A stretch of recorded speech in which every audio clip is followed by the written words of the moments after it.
Hey, welcome back to Taboo No More, where we have honest conversations about sex, the body, and everything people are often too shy to ask. Today's question is one that's surrounded by myths, shame, and a lot of confusion. Does masturbation really cause health problems? Let's talk about it honestly, gently, and without shame. For generations, masturbation has been wrapped in fear. Maybe you heard that it causes blindness, weakens your body, shrinks your genitals, drains your energy, or even ruins your life. But where do these ideas come from? And more importantly, is any of it actually true? The short answer is no. Masturbation by itself doesn't cause any major health problems. It's a natural, normal behavior.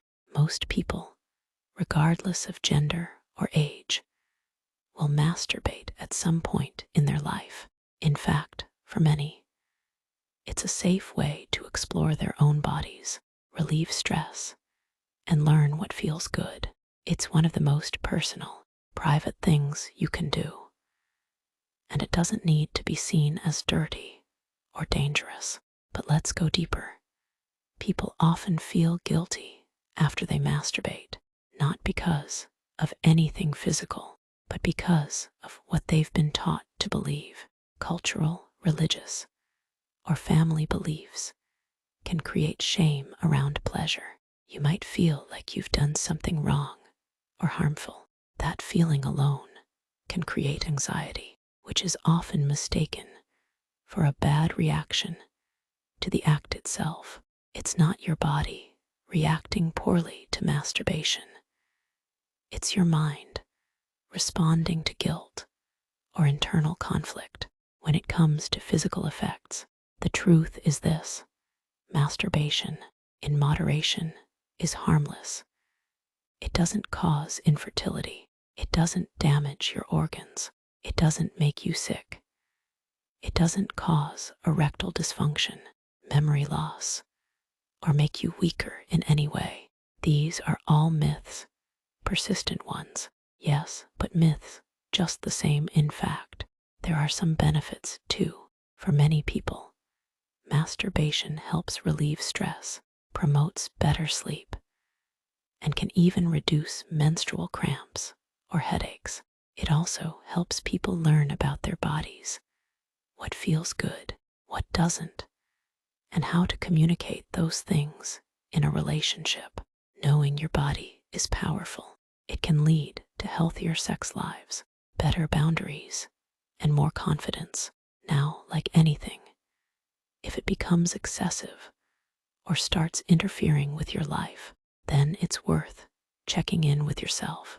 If you're skipping work, losing sleep, or feeling controlled by the urge to masturbate, that's not necessarily about the act itself, but about how it's being used. Sometimes people turn to it as a way to cope with deeper emotional issues like loneliness, depression, or anxiety. And in those cases, it's okay to reach out for help. There's nothing weak about asking for support.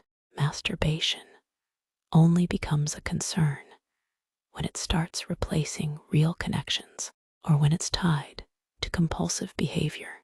But even then, the solution isn't to be ashamed. The solution is understanding, compassion, reflection, maybe therapy, maybe talking to someone you trust, but not fear, not punishment, and definitely not shame.